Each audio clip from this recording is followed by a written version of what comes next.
السلام عليكم ورحمة الله. بسم الله الرحمن الرحيم. الحمد لله رب العالمين. الصلاة والسلام على رسول الكريم وعلى آله وصحبه أجمعين. أما بعد. ബഹുമാന്യരായ വിശ്വാസികളെ, പ്രിയപ്പെട്ട പ്രബോധകരെ, അൽഹംദുലില്ലാഹ് നിങ്ങളെ കാണാനും അള്ളാഹുവിൻ്റെ ദീനിനെ കുറിച്ച് കേൾക്കുവാനും അറിയുവാനും ഒക്കെ മഹാസൗഭാഗ്യം ലഭിച്ചിരിക്കുകയാണ് നമുക്ക് ഓരോരുത്തരും. അൽഹംദുലില്ലാഹ്. ഈ സൗഭാഗ്യം ലഭിക്കാത്ത ധാരാളം ആളുകൾ നമ്മൾ അറിയുന്ന ഒരുപാട് പേരുണ്ട്. എനിക്ക് മുന്നിലിരിക്കുന്ന ഒരാളെ കാണുമ്പോൾ ഒരു പ്രത്യേകമായ സന്തോഷം എക്സ്ട്രാ വന്ന കണ്ണൂരല്ലേ പഴയങ്ങാട്. ഇപ്പൊ എവിടാണോ?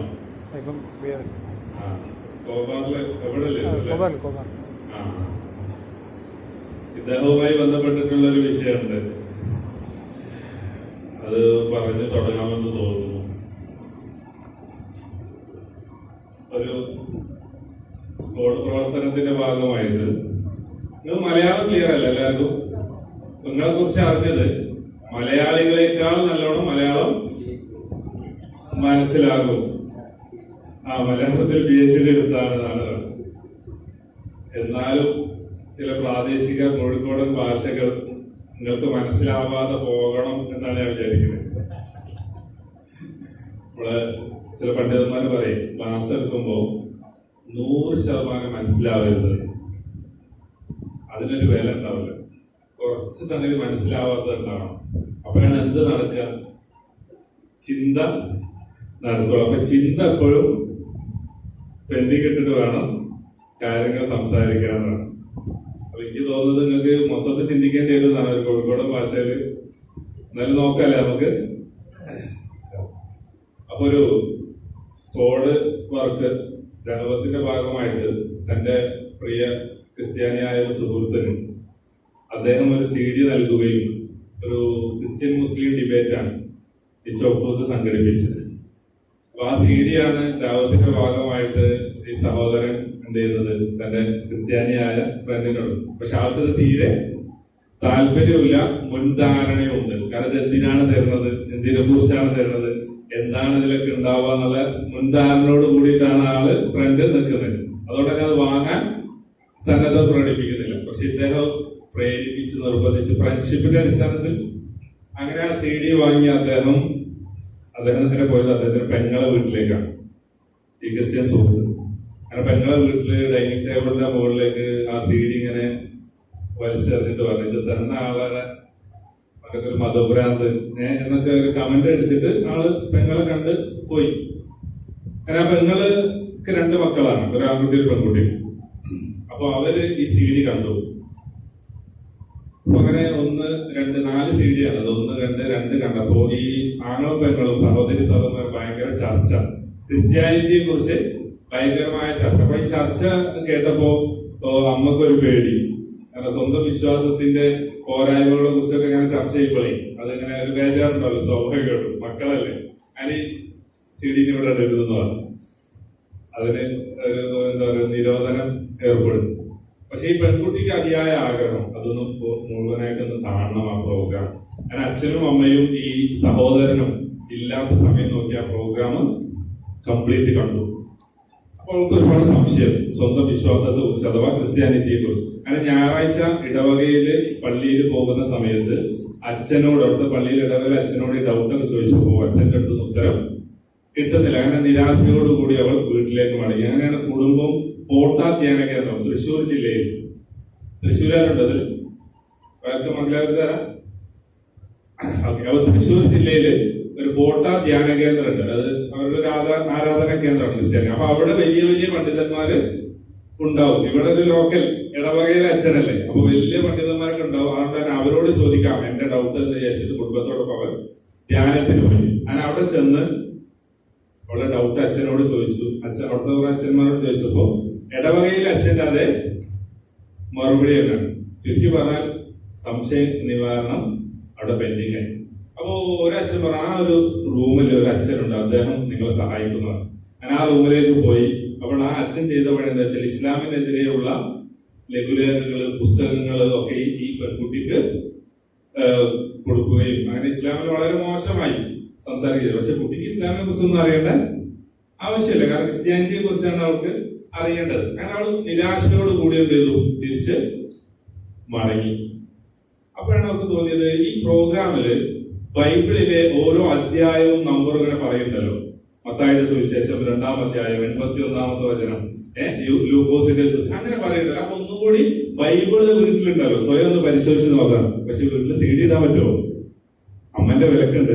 അങ്ങനെ വീണ്ടും അച്ഛനും അമ്മയും സഹോദരനും ഇല്ലാത്ത സമയം നോക്കി ആ പ്രോഗ്രാം പൂർണ്ണമായി കാണുകയും അങ്ങനെ ബൈബിളിലെ ഓരോ അധ്യായവും അതിലെ വചനങ്ങളും എഴുതിയെടുക്കുകയും അങ്ങനെ ബൈബിൾ സ്വയം പരിശോധിച്ചപ്പോൾ സ്വന്തം വിശ്വാസം ശരിയല്ല എന്ന് അവൾക്ക് ബോധ്യപ്പെടുകയും അങ്ങനെ അവൾ ഇസ്ലാമിനെ കുറിച്ച് പഠിക്കണമെന്ന് അതിയായ ആഗ്രഹം. പക്ഷെ ഒരു മുസ്ലിം സുഹൃത്തും അവൾക്കില്ല, അയൽവാസിയായിട്ടും ഇല്ല, സുഹൃത്തുക്കളായിട്ടും ഇല്ല. അവൾ പഠിക്കുന്ന കോളേജിലും ഇല്ല. അവൾ ആത്മസുഹൃത്ത് എന്ന് പറയുന്നത് ഒരു ഹിന്ദുവാണ്. അവനെ ആ ഹിന്ദു കൂട്ടുകാരിയോട് അവൾ പറഞ്ഞു, എനിക്ക് ഇസ്ലാമിനെ കുറിച്ചൊന്ന് പഠിക്കണം, എന്താ ചെയ്യാൻ? അപ്പൊ ആ ഹിന്ദു പെൺകുട്ടി പറയാം, എന്റെ അയൽവാസി ഒരു മുസ്ലിം ഫാമിലിയാണ്, അവരോട് ചോദിച്ചിട്ട് ഞാൻ നിന്നെ സഹായിക്കാന്ന് പറഞ്ഞു. അങ്ങനെ ആ ഹിന്ദു പെൺകുട്ടി അയൽവാസിയായ മുസ്ലിം പെൺകുട്ടിയോട് ചോദിച്ചു, നിങ്ങളുടെ മതത്തെ കുറിച്ച് പഠിക്കാൻ ആവശ്യമായ പുസ്തകം എനിക്ക് തരുമോ? അപ്പൊ ഈ മുസ്ലിം കൂടി ഇങ്ങനെ അന്തം വിട്ട് നിൽക്കുകയാണ്. മംഗലാപുരത്ത് അന്തം വിടുക അല്ലെ? ഓക്കെ. അപ്പൊ അന്തം വിട്ട്, കാരണം ഒരു നോൺ മുസ്ലിമിന് സ്വന്തം മതത്തെ കുറിച്ച് കൊടുക്കാൻ പറ്റിയ പുസ്തകമൊന്നും പരിചയമുള്ള ഫാമിലി അല്ല. ഒരു മുസ്ലിം യാഥാസ്ഥിക ഫാമിലിയാണ്, ഒരു സുന്നി ബാക്ക്ഗ്രൗണ്ട് ഉള്ള ഫാമിലിയാണ്. പക്ഷെ അവൾക്ക് തോന്നി മുജാഹിദ് പ്രവർത്തക MGM-ന്റെ പ്രവർത്തക അവരുടെ അറിവിലുണ്ട്, അവരോട് ചോദിച്ചിട്ട് ഒരു പുസ്തകം സംഘടിപ്പിച്ചു കൊടുത്തു. മോക്ഷത്തിന്റെ മാർഗം എന്ന നിച്ചോഫ് ബൂത്തിന്റെ പ്രസിദ്ധീകരിച്ച മുഹമ്മദ് സാഹിബ് എഴുതിയ ഒരു പുസ്തകം ഈ മുസ്ലിം പെൺകുട്ടി അയൽവാസിയായ ഹിന്ദു പെൺകുട്ടി കൊടുക്കുകയും ആ ഹിന്ദു പെൺകുട്ടി ഈ ക്രിസ്ത്യൻ പെൺകുട്ടി കൊടുക്കുകയും അങ്ങനെ അവളുടെ ഇസ്ലാമിനെ കുറിച്ചുള്ള പഠനം അങ്ങനെ ആരംഭിക്കുകയും നിരന്തരമായ പഠനത്തിന്റെ അടിസ്ഥാനത്തിൽ നിച്ചോഫ് ബൂത്തുമായും മുഹമ്മദ് സാഹിബുമായും ഒക്കെ ബന്ധപ്പെട്ട് ഇസ്ലാമിനെ കുറിച്ച് പഠിച്ചു. അവസാനം കോഴിക്കോട് നിച്ചോഫ് ബൂത്തിന്റെ ഓഫീസിൽ വന്ന് അഷ്ഹദു അല്ലാ ഇലാഹ ഇല്ലല്ലാഹ് വ അഷ്ഹദു അന്ന മുഹമ്മദ് റസൂലുള്ളാഹ് എന്ന് ഷഹാദത്ത് ചൊല്ലുകയും ചെയ്തു. ആ ചൊല്ലിക്കൊടുത്ത ആളാണ് ഈ വിനീതനായ ഞാൻ. ആ പെൺകുട്ടി പറഞ്ഞ കാര്യമാണ് ഞാൻ നിങ്ങളുമായി പങ്കുവച്ചത്. ആ CD കൊടുത്ത ആളാകാറ്, അതാണ് ഇദ്ദേഹം. അപ്പൊ ഇദ്ദേഹം അറിയില്ല ഈ സംഭവിച്ചത്. ഞാനിത് പല സ്ഥലത്തും ഒരു പറഞ്ഞപ്പോ ഇദ്ദേഹം ഇങ്ങനെ ചോദിച്ചത് കണ്ണൂരാണോ? ഏകദേശം ഒരു ധാരണ ഉണ്ടാകും അല്ലെ? അങ്ങനെയാണ് ഞാൻ ഇതേപോലെ ഇവിടെ കോബാറെന്നും ഇങ്ങനെ ഒരു പ്രബോധക സംഗമത്തിൽ ഞാൻ ഈ ഒരു സംഭവം പറഞ്ഞപ്പോഴാണ് ഇദ്ദേഹം പോലെ എന്ത് ചെയ്യുന്നത് അതറിയുന്നത്. എന്നിട്ട് ഇദ്ദേഹത്തെ കുറിച്ച് അടുത്ത സംഘാടകർ പറഞ്ഞു, പല ഒന്നും കിട്ടലൊന്നുമില്ല. പക്ഷെ സ്കോഡ് വർക്കിന് ആളെന്താണ് ഭയങ്കര ഇൻട്രസ്റ്റ് ആണ്. ഇതൊരു സ്കോഡ് വർക്കിന്റെ ഭാഗമാണ് എന്ത് കൊടുത്തത്, CD കൊടുത്തത്. ആ കുട്ടിയാണ് കോഴിക്കോട് തർബിയത്തുൽ ഇസ്ലാം സഭയിൽ ഏറ്റവും വേഗത്തിൽ പരിശുദ്ധ ഖുർആൻ മനഃപ്പാഠമാക്കിയ, അവൾ ആദ്യം മനഃപ്പാഠമാക്കിയ സൂറത്ത് ഏതാ? ബഖറ. നമ്മൾ അവസാനം എടുക്കുന്ന സൂറത്താണ് ഏറ്റവും വേഗത്തിൽ പഠിച്ച കുട്ടി എന്നുള്ളതൊക്കെ അവരുടെ പോലീശയായിട്ട് പറയുന്നുണ്ട്. ഞാനിത് സൂചിപ്പിച്ചിട്ടുള്ളത് നമ്മൾ ആത്യന്തികമായി ആരാണ്? പ്രബോധകരാണ്. ഓരോ ക്ലാസ് ലഭിക്കുമ്പോഴും രണ്ട് നിയത്തോട് കൂടിയിട്ടാണ് ക്ലാസ്സുകൾ അറ്റൻഡ് ചെയ്യുക വിശ്വാസികൾ. ഒന്ന്, അത് എങ്ങനെ അമലാക്കാം സ്വന്തം ജീവിതത്തിൽ. ഇന്ന് ഞാൻ ക്ലാസ്സിൽ കേൾക്കുന്ന കാര്യം ഇന്ന് പോയാൽ എനിക്ക് കിട്ടുന്ന ഒരു ഇൽമുണ്ടാവും, ഒരു അറിവുണ്ടാവും. അത് എങ്ങനെ എന്റെ ജീവിതത്തിൽ പ്രാവർത്തികമാക്കാം എന്ന നിയത്തോട് കൂടിയിട്ടാണ് എവിടെ വരിക? സ്വഹാബിമാര് ക്ലാസ്സിന് വരാം. രണ്ടാമത്തെ അവിടെ നിയത്ത് എന്താ വെച്ചാൽ അത് ആർക്ക് പറഞ്ഞു കൊടുക്കണം? മറ്റുള്ളവർക്ക് പറഞ്ഞു കൊടുക്കണം. നിങ്ങൾ ഏത് നിയത്തിന്റെ അടിസ്ഥാനത്തിൽ എവിടെ വന്ന് എല്ലാ വെള്ളിയാഴ്ച വരാറുള്ളത് ഏത് നിയത്തിലാണ്? അമലാക്കണമെന്ന് ബോധ്യമില്ലാത്ത, പ്രാവർത്തികമാക്കണം, സ്വന്തം ജീവിതത്തിൽ പകർത്തണമെന്ന് തീരുമാനമെടുക്കാത്ത അറിവുകൾ നമുക്ക് എന്തുണ്ടാവില്ല? ഉപകാരത്തിൽ പെടൂല മാത്രമല്ല ബാധ്യത കൂടും ചെയ്യും. അപ്പൊ ഇനി ശൈത്താൻ തോന്നിപ്പിക്കും, ഞാൻ അടുത്ത വെള്ളിയാഴ്ച പോകണ്ട, കാരണം കേട്ടത് തന്നെ നടപ്പിലാക്കാൻ കഴിയില്ല, ഇനി കൂടുതൽ കൂടുതൽ കേട്ട് ഞാൻ ആ നന്മയിൽ നിന്നും പിന്തിരിപ്പിക്കാനുള്ള ശ്രമം ചില പിശാചുക്കള് നടത്തും. അതിലൊന്നും നീങ്ങണ്ട, വീട് പോണ്ട, കഴിവിന്റെ പരമാവധി അള്ളാഹുവിന്റെ ദീനനുസരിച്ച് ജീവിക്കുക. അള്ളാഹു തൗഫീഖ് നൽകുമാറാകട്ടെ. നാം പ്രബോധകരാണ് എന്ന് നമ്മൾ തിരിച്ചറിയണം. ഞാൻ രണ്ടായത്ത് നിങ്ങളുടെ മുന്നിൽ പങ്കുവെക്കണം, നിങ്ങൾ ഒരിക്കലും മറക്കരുത്. ഏറ്റവും സുപ്രധാനമായ നമ്മൾ അടിസ്ഥാനപരമായ രണ്ടായത്. നോമ്പിനെ കുറിച്ച് അള്ളാഹു ഒരേ ഒരു സ്ഥലത്തെ പറഞ്ഞിട്ടുള്ളൂ. അതേതാണ്? ഇവിടെ സൂറത്ത് ബഖറ. സീസണിൽ മാത്രം കേൾക്കുന്ന ആയത്താണ് അത്. റംസാനോട് അനുബന്ധിച്ച് റംസാനിൽ മാത്രം കേൾക്കുന്ന ആയത്താണ്. അതേതാ? ശഹ്റു റമദാൻ അല്ലദീ ഉൻസില ഫീഹിൽ ഖുർആൻ ഹുദൽ ലിന്നാസ് വബയ്യിനാത്തിൻ മിനൽ ഹുദാ വൽ ഫുർഖാൻ. പരിശുദ്ധ ഖുർആൻ അവതരിപ്പിച്ച മാസമാണെന്ത്? റമദാൻ അല്ലെ? അതുകൊണ്ടാണ് നമ്മൾ എന്ത് ചെയ്യുന്നത്? നോമ്പെടുക്കുന്നത്. എന്തിനാണ് ഖുർആൻ അവതരിപ്പിച്ചത്? ഹുദ, സന്മാർഗ ദർശനത്തിന് വേണ്ടി. എങ്ങനെയുള്ള ഹുദ? വബയ്യിനാത്തിൻ മിനൽ ഹുദ, തെളിമയാർന്ന ക്ലാരിറ്റിയുള്ള വ്യക്തതയുള്ള സന്മാർഗ ദർശനം. പിന്നെ വൽ ഫുർഖാൻ, സത്യവും അസത്യവും വേർതിരിച്ച് മനസ്സിലാക്കുന്നതിന്. ആർക്ക് വേണ്ടി? ലിന്നാസ്. ആർക്ക് വേണ്ടി? ആർക്ക്? മനുഷ്യർ എന്ന് പറഞ്ഞാൽ ജനങ്ങൾ എന്ന് പറഞ്ഞാൽ നമ്മുടെ ഈ തഫ്സീറൊക്കെ പറയുമ്പോഴേ അവനവനായിട്ട് കണക്ട് ചെയ്യണം. ആരാണ് മനുഷ്യർ എന്ന് പറഞ്ഞാൽ? നിങ്ങളൊരു അമുസ്ലിം സുഹൃത്തിന്റെ പേര് പറയാം, ഒരു നോൺ മുസ്ലിം ഫ്രണ്ടിന്റെ പേര്, ക്ലോസ് ഫ്രണ്ട്. സന്തോഷ്. ഇവിടെ ജോസഫ്. ഈ ആയത്തിന്റെ അർത്ഥം നോക്കൂ. ഖുർആൻ എന്തിനാ അവതരിപ്പിച്ചു? എന്റെ പേരെന്താ? യാസർ. യാസറിനും സന്തോഷിനും ജോസഫിനും സന്മാർഗ ദർശനത്തിനും സത്യവും അസത്യവും വേർതിരിച്ച് മനസ്സിലാക്കുന്നതിനും വേണ്ടി അള്ളാഹു അവതരിപ്പിച്ച വേദഗ്രന്ഥമാണെന്ത്? ഖുർആൻ. അതുകൊണ്ട് വിശ്വാസികളെ, ആ ഇറങ്ങിയ മാസത്തിൽ നിങ്ങൾ ജീവിച്ചിരിപ്പുണ്ടെങ്കിൽ എന്തെടുത്തോ? നോമ്പെടുത്തു. ഇതല്ലേ ആയത്തിന്റെ അർത്ഥം അല്ലേ? ശരിയല്ലേ? തഫ്സീർ റെഡിയല്ലേ? ശരി. ഈ വിവരം സന്തോഷും ജോസഫും അറിയോ? എത്ര റമദാൻ നമ്മളിൽ കടന്നുപോയി? നിങ്ങൾക്ക് എല്ലാവർക്കും ഇല്ലേ സന്തോഷും ജോസഫ്? ഫ്രണ്ട്സായിട്ടും നാട്ടുകാരായിട്ടും സഹപാഠികളായിട്ടും സഹപ്രവർത്തകരായിട്ടും ഇല്ലേ കുറെ നോൺ മുസ്ലിംസ് അല്ലേ? അവരറിഞ്ഞിട്ടുണ്ടോ ഞാൻ റമദാൻ മാസം നോമ്പെടുത്തത്? അവർക്ക് സത്യവും അസത്യവും വേർതിരിച്ച് മനസ്സിലാക്കാൻ അവരുടെ റബ്ബ് അവതരിപ്പിച്ച വേദഗ്രന്ഥം അത് ഈ മാസം അവതരിച്ചതുകൊണ്ടാണ് ഞാൻ, നിന്റെ സ്നേഹിതനായ, നിന്റെ നാട്ടുകാരനായ, നിന്റെ സഹപ്രവർത്തകനായ ഞാൻ നോമ്പെടുക്കുന്ന വിവരം അവരറിയോ? എന്തേ അറിയാതെ പോയത്? അവരെന്താ അറിയാതെ പോയത്? ഒരുപാട് റമദാൻ കഴിഞ്ഞതല്ലേ? നമ്മൾ അറിയിച്ചു കൊടുത്തില്ല. നമ്മൾ എന്തുകൊണ്ട് അറിയിച്ചു കൊടുത്തില്ല? എന്തുകൊണ്ട് അറിയിച്ചു കൊടുത്തില്ല? അവരറിയാത്തതിന്റെ ഉത്തരവാദിത്വം ആർക്കാണ്? നമുക്കാണ്. നമുക്ക് പറഞ്ഞാൽ ഈ ഇരിക്കുന്ന എനിക്കും നിങ്ങൾക്കും. ക്ലിയർ ആണോ?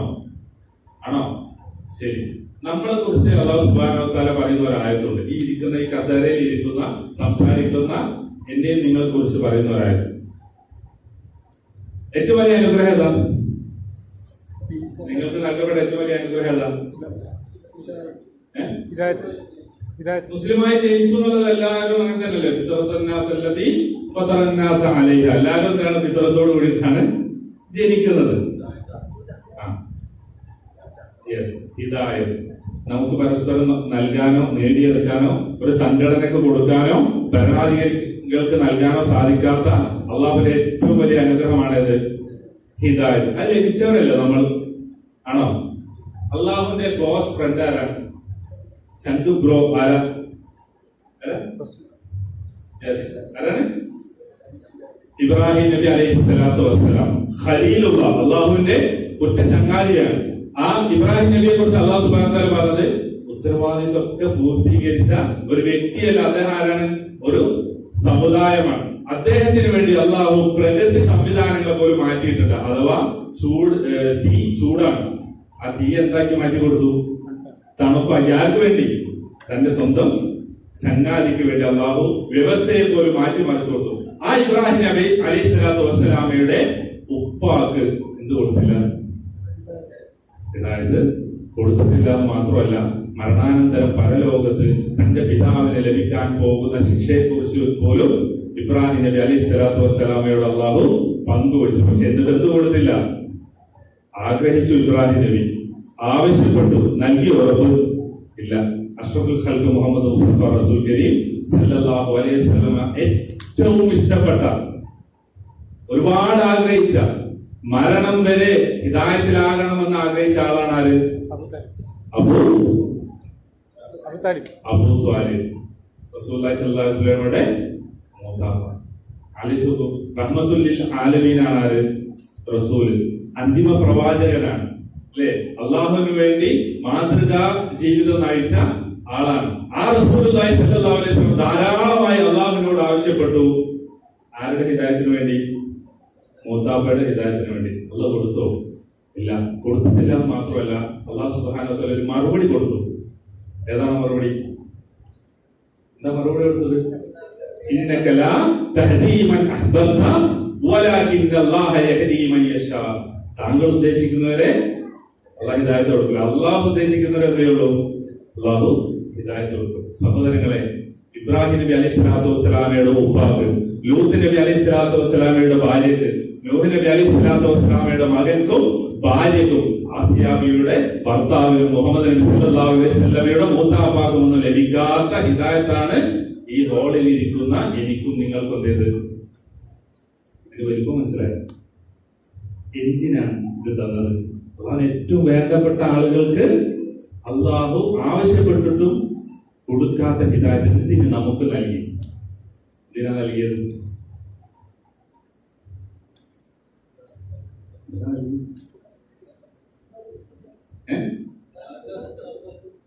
ഒന്നല്ല, ഒരു ഡ്യൂട്ടി ചെയ്യാൻ വേണ്ടിയിട്ടാണ് തന്നത്.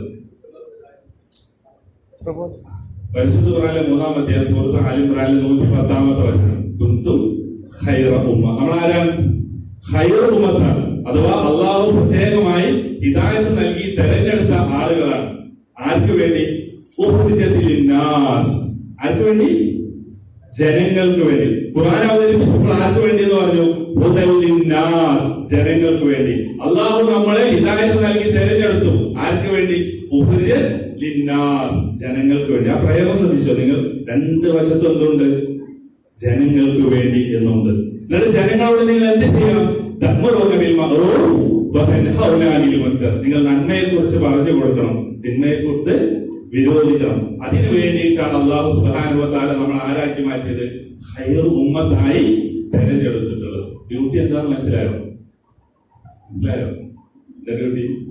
നന്മ പറഞ്ഞു കൊടുക്കണം. ഏതാണ് നന്മ? പരിശുദ്ധ ഖുർആനാകുന്ന നന്മ, തൗഹീദാകുന്ന നന്മ, ശിർക്കാകുന്ന തിന്മ.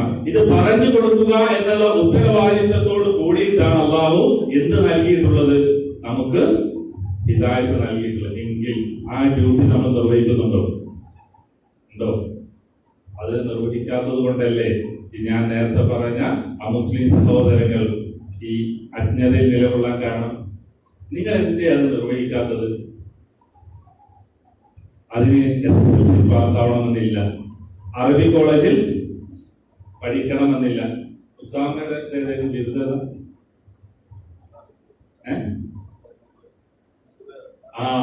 ഉമ്മുൽ ഖുറയിൽ പഠിക്കണമെന്നില്ല.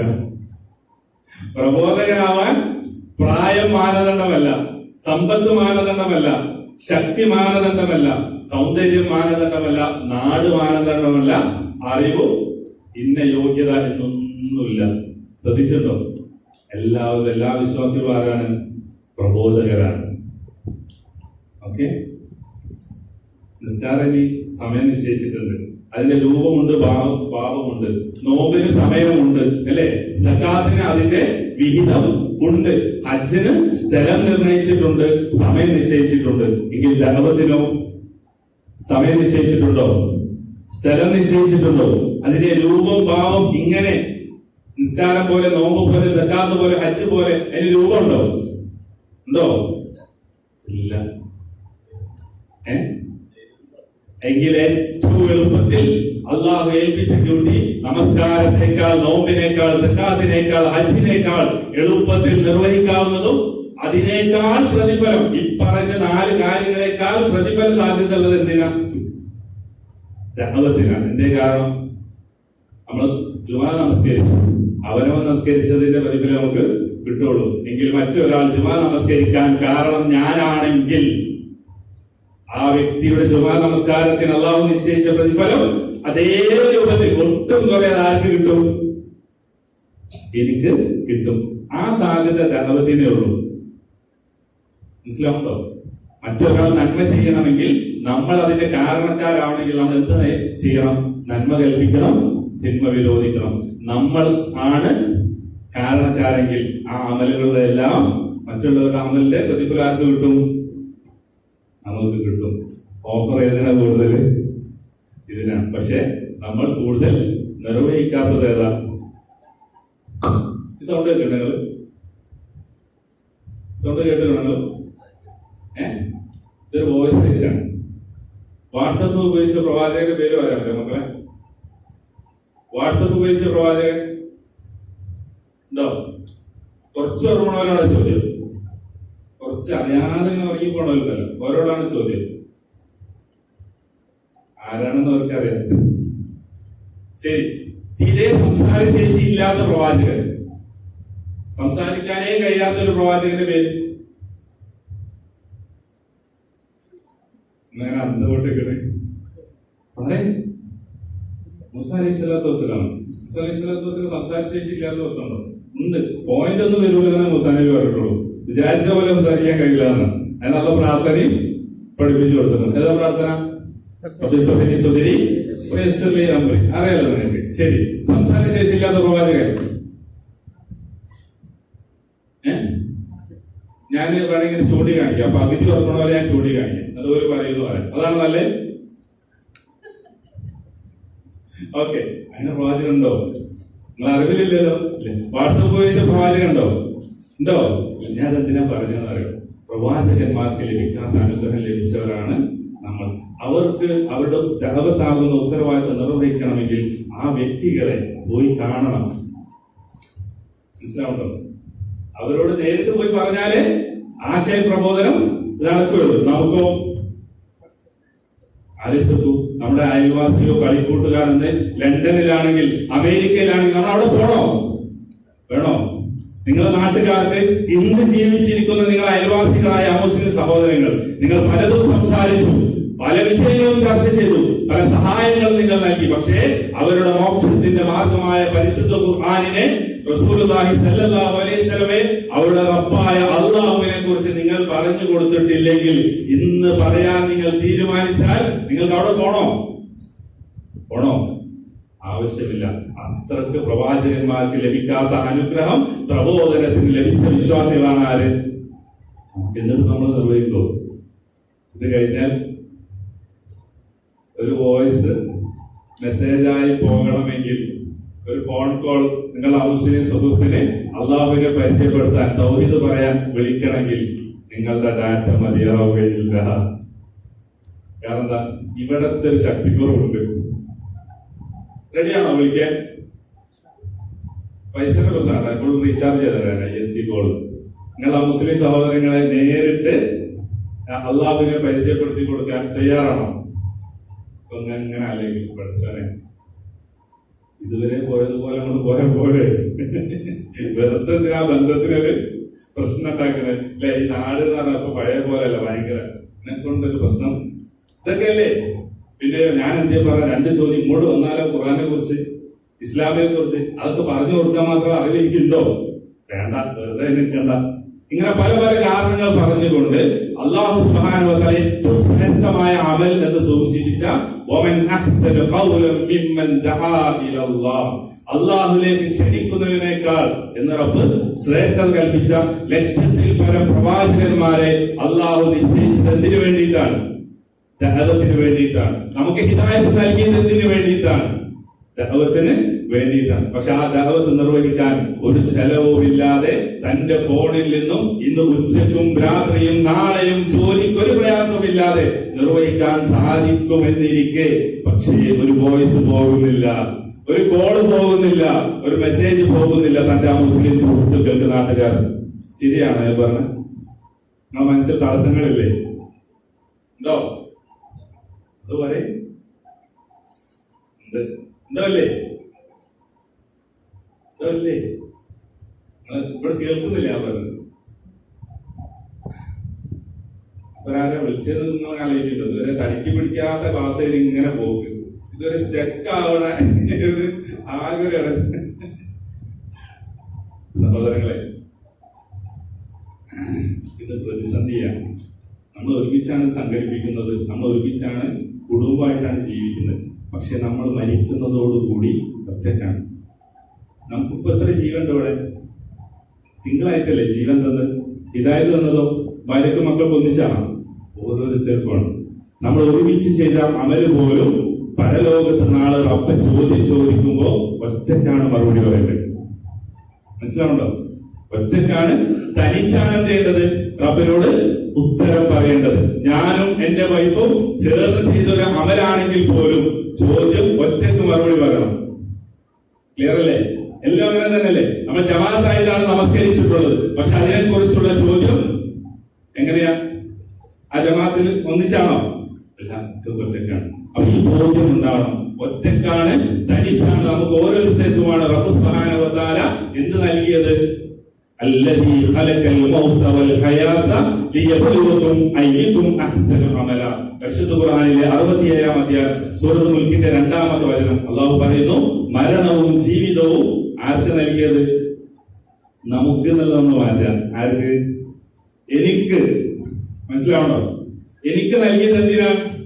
അയ്യുകും അഹ്സനു അമല, ഏറ്റവും നന്നായി പ്രവർത്തിക്കുന്നതിന്റെ പരീക്ഷണത്തിന്റെ ഭാഗമാണ്. അപ്പൊ നമ്മൾ എന്ത് ചെയ്യണം? ഏറ്റവും നന്നായി പ്രവർത്തിക്കണം. റെഡിയാണോ? റെഡിയാണോ? എല്ലാവരും ഉച്ചക്ക് ഉറങ്ങുന്ന സമയത്ത് ഈ ക്ലാസ്സിന് വരിക എന്ന മഹത്തായ കർമ്മം പോലും ചെയ്ത വലിയ അഭിമാനത്തിലാണ് നമ്മൾ ഇരിക്കുന്നത്, അല്ലെ? കാരണം എന്താ? നമ്മുടെ ചുറ്റോട്ടുള്ളവർ ഈ സമയത്ത് ഉറങ്ങണം. അപ്പൊ നമ്മുടെ കർമ്മം എന്താണ്? ഭയങ്കര സംഭവമായിട്ടാണ് നമുക്ക് തോന്നുന്നത്, അല്ലെ? ഇതെല്ലാം വളരെ ചെറിയ ചെറിയ പ്രവൃത്തികൾ മാത്രമാണ്. ഇൽമ് സ്വീകരിക്കുക എന്നുള്ള കർമ്മമാണ്. അതിനേക്കാൾ ശ്രേഷ്ഠമാണ് ഇൽമ് സ്വീകരിക്കുന്നവർക്ക് നിർബന്ധമാണെന്ന് അത് അമലാക്കുക എന്നുള്ളത്. അതുകൊണ്ട് ദഅവത്താകുന്ന ഏറ്റവും ശ്രദ്ധേയമായ അമൽ ചെയ്യാൻ നിങ്ങളെ സഹായിക്കാൻ 100% വാഗ്ദാനം ഈ സന്ദർഭത്തിൽ കരാറിൽ നമ്മൾ ഒപ്പിടുകയാണ്. ഓക്കെ, നിങ്ങളെ സഹായിക്കാൻ ആര് റെഡി? ഇൻഷാ അല്ലാഹ് ഞാൻ റെഡി. നിങ്ങൾക്ക് സഹായമാണോ? നിങ്ങൾ തീരുമാനിച്ചാൽ സഹായം വേണ്ടി വരും. തീരുമാനിച്ചിട്ടില്ലെങ്കിലോ പല ക്ലാസും പല പ്രഭാഷണവും കേട്ടതുപോലെ അങ്ങോട്ട് നിങ്ങൾ പോകും. അവിടെയാണ് അല്ലാഹു സുബ്ഹാനഹു വ തആല ചെറിയ ഹിദായത്തിന്റെ കുറവുകൊണ്ടാണ് ഈ പ്രശ്നം. ഇത് പറയാൻ നമുക്കുള്ള പ്രയാസം. നമ്മുടെ ഹിദായത്ത് എത്ര വോൾട്ടേജേ ഉള്ളൂ? ഹിദായത്ത് പല തട്ടിലുണ്ടല്ലോ. നമ്മൾ എത്ര ഉണ്ട്? ദഅവത്ത് നേർക്ക് നേരെ സ്നേഹിതന്മാരോട്, മുസ്ലിംസിനോട്, അയൽവാസികളോട് പറയാൻ നേർക്ക് നേരെ ധൈര്യം വരുന്നില്ല. ആ ഹിദായത്ത് എത്രയേ ഉള്ളൂ? ഒരു ഡിം ലൈറ്റിന്റെ അത്ര ഉള്ളൂ. അത് ശക്തിപ്പെടണോ? നിങ്ങൾക്ക് വേണോ? നല്ല ധൈര്യം വേണോ? മനസ്സിന് വേണോ? ചായ വേണോ? ചായ വേണോ? അപ്പോ പ്രതികരണം വന്നല്ലോ. ഇതേ ശബ്ദത്തിൽ വരേണ്ടത് നിങ്ങൾക്ക് ഹിദായത്ത് കൂടണോ? ശമ്പളം കൂടണോ? ബിസിനസ് വർദ്ധിക്കണം? ചോദ്യത്തിന് പോലെ അതിനേക്കാൾ ഹിദായത്ത് നമുക്ക് വർദ്ധിക്കണം. വേണോ? ഒരു ചെറിയ എക്സസൈസ് പറയാം. അള്ളാഹ് പറഞ്ഞ എക്സസൈസാണ്. വേണോ? ശരി. ഇന്ന് സൂറത്ത് ഓതിയില്ല. ഏതാ സൂറത്ത്? കഹഫ്. അതിൽ 13-14 അല്ലാഹു സുബ്ഹാനഹു വ തആല നേരിട്ട് ഞാൻ തന്നെ വിശദീകരിച്ചു തരാം എന്ന് പറഞ്ഞുകൊണ്ട് കുറച്ച് ആളുകളെ കുറിച്ച് പറയുന്നുണ്ട്. നഹ്നു നഖുസ്സു അലൈക നബഅഹും ബിൽ ഹഖ്. ആ യാഥാർത്ഥ്യം ഞാൻ തന്നെ വിശദീകരിച്ചു തരാം എന്ന് പറഞ്ഞുകൊണ്ട് റബ്ബ് കുറച്ച് ആളുകളെ കുറിച്ച് വിശദീകരിക്കുകയാണ്. ആരാ? ഇന്നഹും ഫിദിയത്തുൻ ആമനൂ ബിറബ്ബിഹിം. അവർ സ്വന്തം റബ്ബിൽ വിശ്വസിച്ച ആളുകളാണ്. പിന്നെയോ വസിദ്നാഹും ഹുദാ. അല്ലാഹു സുബ്ഹാനഹു വ തആല ഹിദായത്ത് വർദ്ധിപ്പിച്ചു കൊടുത്ത ആളുകളാണ് ആര്? ആ ചെറുപ്പക്കാർ. എന്ത് ചെയ്തപ്പോഴാണ് അല്ലാഹു സുബ്ഹാനഹു വ തആല ഹിദായത്ത് വർദ്ധിപ്പിക്കുകയും മനസ്സിന് സ്ഥൈര്യവും നൽകിയത്? ഇത് കാമു, അവർ എഴുന്നേറ്റ് നിന്നു. ഒന്ന് എഴുന്നേറ്റോ? ഫഖാലു, എന്നർത്ഥം അവർ പറഞ്ഞു. കൈയുയർത്തിക്കൊള്ളു. റബ്ബുനാ റബ്ബുസ് സമാവാതി വൽ അർദ് ലൻ നദ്ഉ മിൻ ദൂനിഹി ഇലാഹൻ ലഖദ് ഖുൽനാ ഇദൻ ശതത. ആകാശഭൂമികളുടെ റബ്ബാണ് ഞങ്ങളുടെ രക്ഷിതാവ് എന്ന് പ്രഖ്യാപിച്ച യുവാക്കൾ, അവനെ അല്ലാതെ മറ്റൊരു റബ്ബിനെയും പ്രാർത്ഥിക്കുകയില്ല എന്ന് പ്രഖ്യാപിച്ച ഏതാനും യുവാക്കൾ, അവരത് എഴുന്നേറ്റ് നിന്ന് പ്രഖ്യാപിച്ചപ്പോൾ വസിദ്നാഹും ഹുദാ, അല്ലാഹു അവർക്ക് ഹിദായത്ത് വർദ്ധിപ്പിച്ചു കൊടുത്തു. വറബത്നാ അലാ ഖുലൂബിഹിം, അവരുടെ ഖൽബിന് അല്ലാഹു സ്ഥൈര്യം നൽകി. എന്ത് ചെയ്തപ്പോ?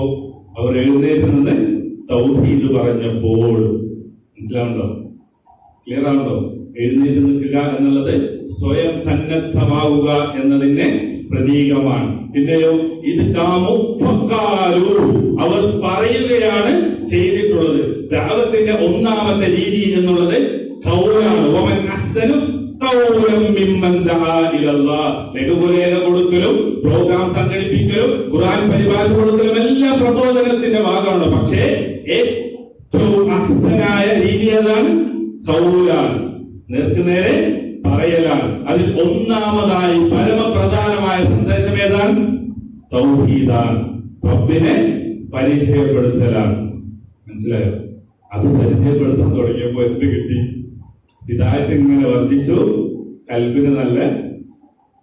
ഇനി നിങ്ങള് പറയാതെ നോക്കി, നിങ്ങളെ ഹിദായത്തൊക്കെ എപ്പോഴും ഡിമ്മായിരിക്കും, ധൈര്യം കിട്ടുകയില്ല. നിങ്ങൾ ഈ പരിപാടി കഴിഞ്ഞ് മുസ്ലിം സുഹൃത്തിനോട് വോയിസ് ഇടാനോ വിളിക്കാനോ മെസ്സേജ് അയക്കാനോ സന്നദ്ധമാകാത്തോടത്തോളം നിങ്ങളുടെ മനസ്സിന്റെ ശക്തി എന്തായിരിക്കും? ഇതന്നെയായിരിക്കും. നേരെ മറിച്ച് നിങ്ങൾ പറയാൻ ശ്രമിച്ചാലോ അല്ലാഹു സുബ്ഹാനഹു വ തആല ധൈര്യവും സ്ഥൈര്യവും ഇങ്ങനെ തന്നുകൊണ്ടേ നിൽക്കും. ഹിദായത്ത് ഇങ്ങനെ വർദ്ധിപ്പിക്കുകയും ചെയ്യും. അപ്പൊ എന്തുണ്ടാവില്ല എന്നറിയോ? ഒന്നും പ്രശ്നം ഉണ്ടാവില്ല. ഒരു പ്രതിസന്ധിയും ദുനിയാവിൽ നേരിടുന്ന അള്ളാഹുവിന്റെ ഒരു പരീക്ഷണവും എന്താവൂല? ബാധിക്കൂല. കാരണം എന്താ? ഉറച്ച മനസ്സ്, പ്രകാശപൂരിതമായ ഹിദായത്താണ് ആരുടെ കയ്യിലുള്ളത്? എന്റെ കയ്യിലുള്ളത്. എന്ത് വേണം? ചെറിയ തീരുമാനം നല്ലത്. കാരണം നഷ്ടത്തിൽ കുറച്ച്. ഓക്കെ, ഞാൻ അവസാനിപ്പിക്കുകയാണ്. ഇനി ക്ലാസ് കൂടി. ഏറ്റവും അവസാനത്തെ ആയത്ത് ഏതാ? ഏറ്റവും അവസാനത്തെ ആയത്ത് എത്ര മണിയാണ്?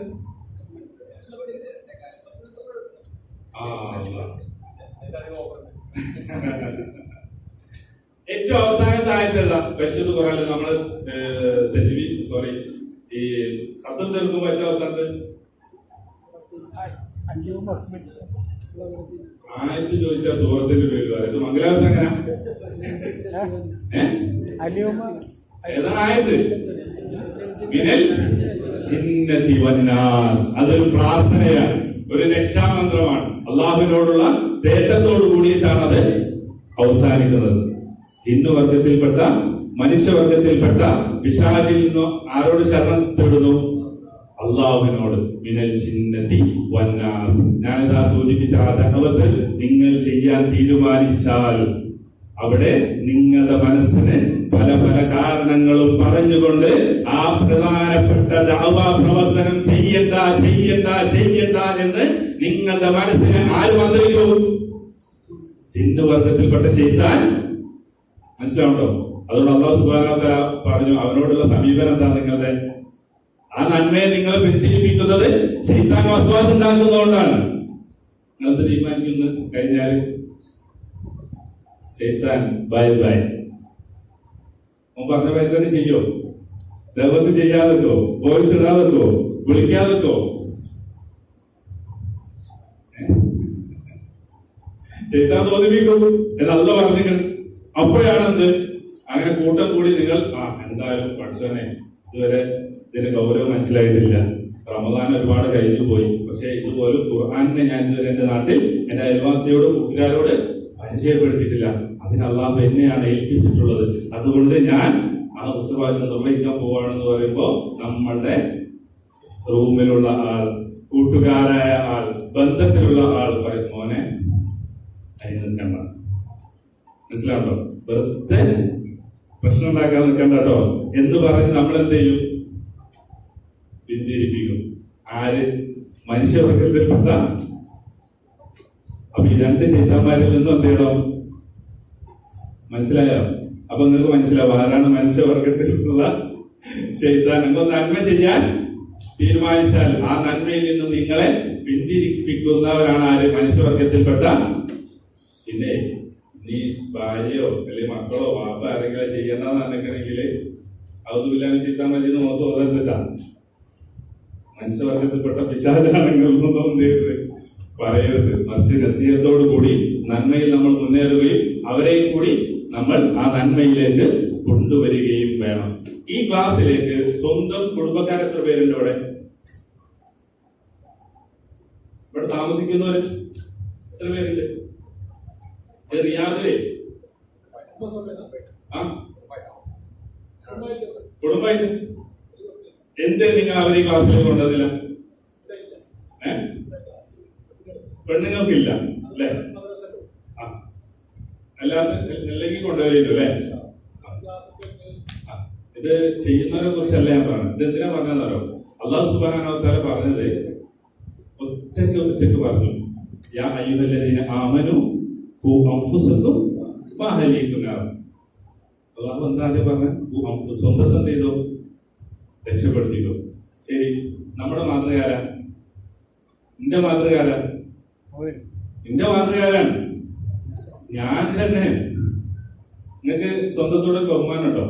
നിങ്ങളെ പറ്റി നിങ്ങളെ അഭിപ്രായം എന്താ? നിങ്ങളെ പറ്റി നിങ്ങളെ അഭിപ്രായം എന്താണ്?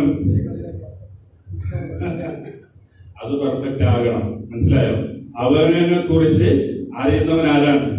രഹസ്യവും പരസ്യവും അറിയുന്നവൻ ഞാനാണ്. മനസ്സിലായി? ആ ഞാനാണ് എന്നെ പോലെ എന്റെ കാര്യം അറിയുന്ന റബ്ബിന്റെ മുമ്പിൽ മറുപടി പറയേണ്ടത്. ആ റബ്ബ് നമ്മളോട് സ്നേഹത്തോടു കൂടി പറയുന്നു, യാ അയ്യുഹല്ലദീന ആമനു ഖൂ അൻഫുസകും വഅഹ്ലീകും നാറ. നരകത്തിൽ നിന്ന് എന്ത് ചെയ്യണം? രക്ഷപ്പെടുത്തണം. സ്വന്തത്തെ രക്ഷപ്പെടുത്തുക, നിന്റെ കുടുംബത്തെ രക്ഷപ്പെടുത്തുക. ഈ ക്ലാസ്സിൽ വരുന്നത് സ്വന്തത്തെ രക്ഷപ്പെടുത്താനാണ്. ഈ ക്ലാസ്സിലേക്ക് മറ്റുള്ളവരെ വിളിക്കുന്നത് സ്വന്തത്തെ രക്ഷപ്പെടുത്താൻ തന്നെയാണ് എന്ന ബോധ്യം നമുക്ക് ഉണ്ടാവണം. കാരണം നരകം അതിഭയാനകരമാണ്.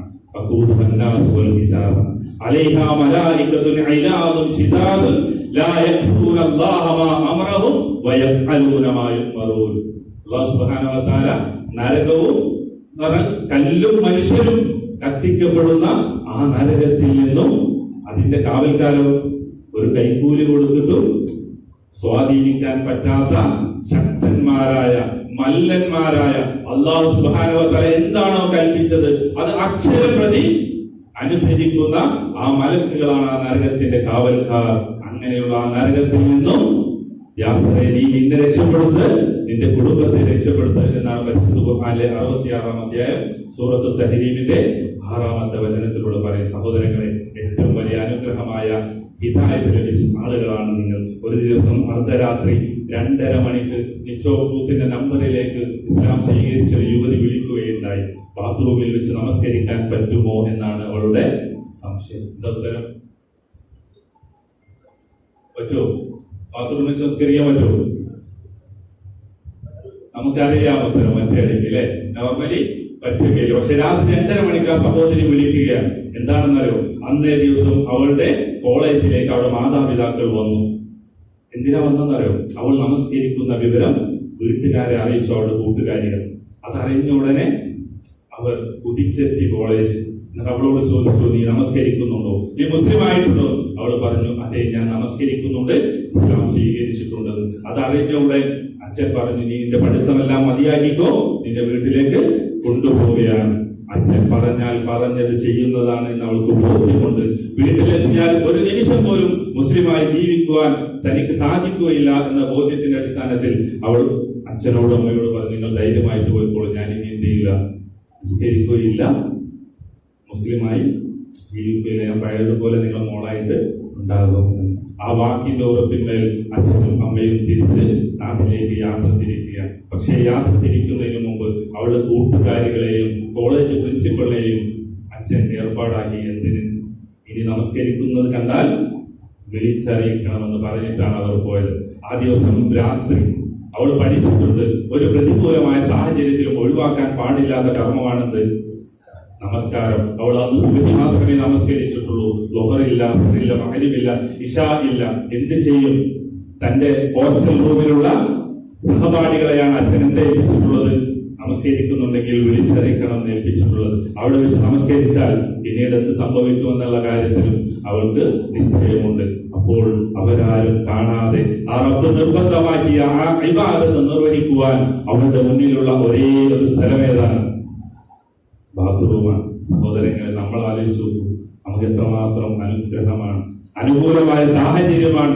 സുന്നത്തായ തറാവീഹ് നമസ്കാരം പോലും ജമാഅത്തായി പള്ളിയിൽ വെച്ച് നമസ്കരിക്കുവാൻ തൗഫീഖ് ലഭിച്ച ആളുകളാണ് നമ്മൾ. തൊട്ടടുത്ത ഹറം അല്ലെ, ലക്ഷക്കണക്കിന് പ്രതിഫലം ഓരോ ജമാഅത്തിനും അള്ളാഹു നിശ്ചയിച്ച സ്ഥലത്തിന് സമീപത്ത് ജീവിക്കുവാനും അവിടെ പോകാൻ അവസരം ലഭിച്ച ആളുകളാണ് നമ്മൾ.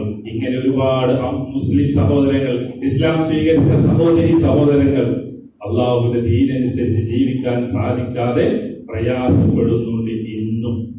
അതുകൊണ്ട് നമുക്ക് ലഭിച്ച അനുഗ്രഹങ്ങളെ കുറിച്ച് കൃത്യമായ ബോധ്യമുണ്ടാവുകയും അള്ളാഹുവിന് കൂടുതൽ കൂടുതൽ നന്ദി ചെയ്തുകൊണ്ട് അവന്റെ മാർഗത്തിൽ പ്രബോധന പ്രവർത്തന രംഗത്ത് സജീവമായിക്കൊണ്ട് അവിടെ റിയാ ഇല്ലാതെ തനിക്ക് വേണ്ടി തന്നെയാണ്, തന്റെ സ്വർഗത്തിന് വേണ്ടിയാണ്, തന്റെ കുടുംബത്തെ രക്ഷപ്പെടുത്താൻ വേണ്ടിയിട്ടാണ് എന്ന തിരിച്ചറിവോടുകൂടി ജീവിക്കുവാൻ അല്ലാഹു സുബ്ഹാനഹു വ തആല നമുക്ക് ഏവർക്കും തൗഫീഖ് നൽകുമാറാകട്ടെ. വാഹുദ അൽഹംദുലില്ലാഹി റബ്ബിൽ ആലമീൻ. അസ്സലാമു അലൈക്കും വറഹ്മത്തുള്ളാഹി വബറകാതുഹു.